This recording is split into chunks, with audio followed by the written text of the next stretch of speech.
Hi, I'm Daniel, and in August I made a video analysing this book series, which I suggest watching some discussion of each book in order. For that video, I reread the whole series, including some I didn't need to like in the Yes Please choice, but I did. What's the point in doing all that if I'm not going to make at least one more video on Dogman? In this video, I will be ranking the 10 Dogman books. What will be the best or worst? You will already have some idea if you watched the first video, but I will still discuss parts from the full book.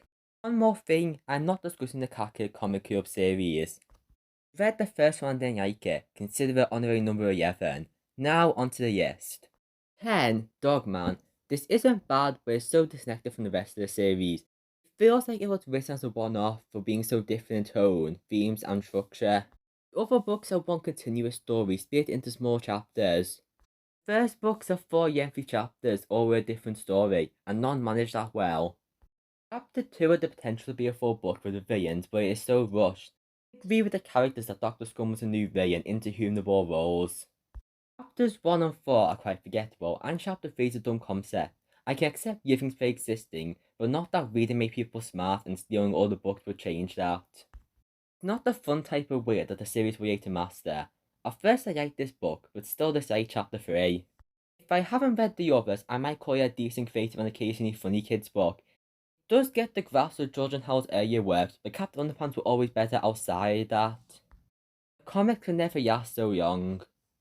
If I said that Dogman is going to the theme to someone who only read this, they will be confused. Just know it goes up from here. Could just start at the second or third book without using anything because the recall at the start. 9. Dogman and Cat Kid. I already went over this in my first video, but why is that title so generic? It's not a pun of Easter either, like the other titles out of an inspired book. Dogman and Cat Kid just feels like a step back. The plot of filming a movie could be interesting, but it's very predictable. Dogman acts like a dog and gets kicked out. There's some funny jokes and like the new character Yo Yay, but this feels repetitive. The structure of stories are happening across the pages. The main thing that stands out about this book is that PTR stories character development from the last book. If you only read this, you won't see any of PT actually caring about his PT. Though I really like PT, enough for a 70-minute video, he is not main villain worthy. Even the first two books knew this by making him a recurring side villain. Dogman Kaka is a way less interesting book. If they kept going like this, the franchise will be way worse off. 8. Mothering Height. Like I discussed, the PT stuff in this book is phenomenal. His backstory gives a lot more depth to his character arc that serves for some social commentary. However, that becomes buried by the rest of the book. Yeah, I get all PT and what he means representing PT's mother, but him and Moya are annoying here. This increases the toy humour and more childish jokes from before. When the comedy does something different, it actually is really funny. PT's story constantly getting interrupted just makes me feel bad for him. That is happening alongside other stories. Surprised it took this long, but the franchise had too many characters that the story is just jumbled. Dogman hasn't been the main character since Unleashed, but the other books did a better job of hiding it. Yeah, his plot to getting a head cast thing, it's funny if I don't look up what it's called. It's almost over immediately.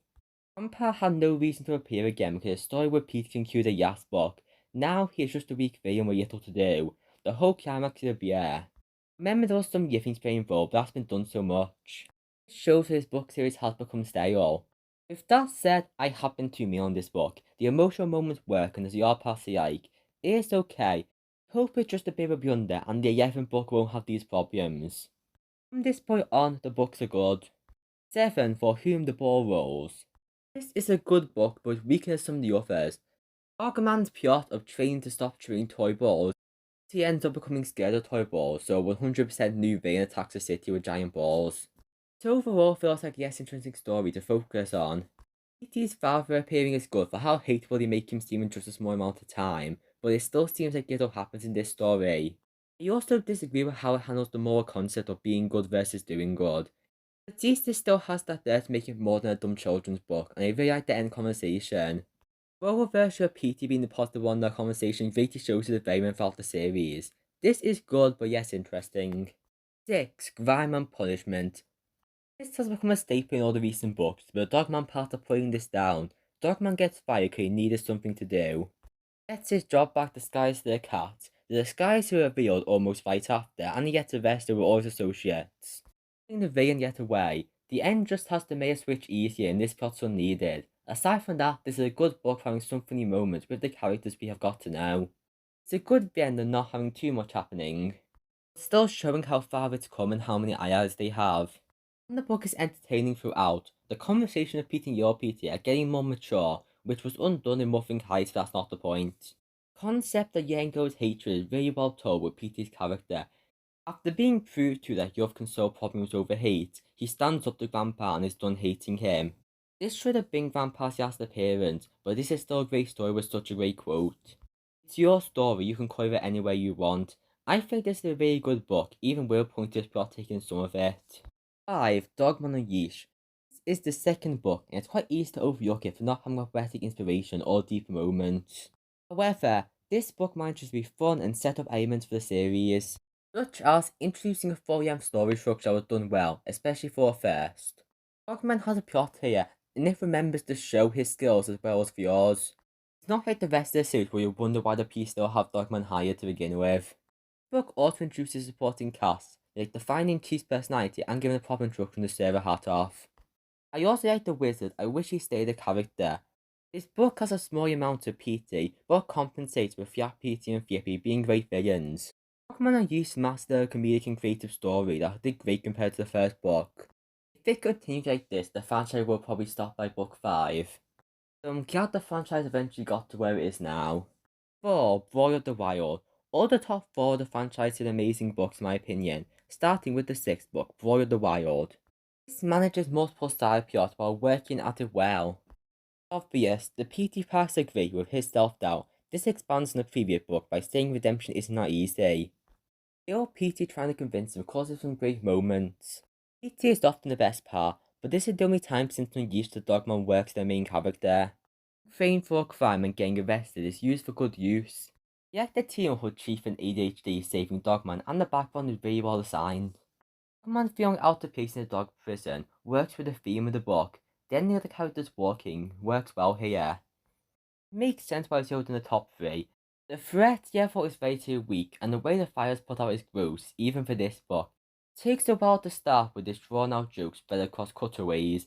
Even so, Brawl of the Wild excels in its middle as a great book. 3. Fetch 22. This is another book that works.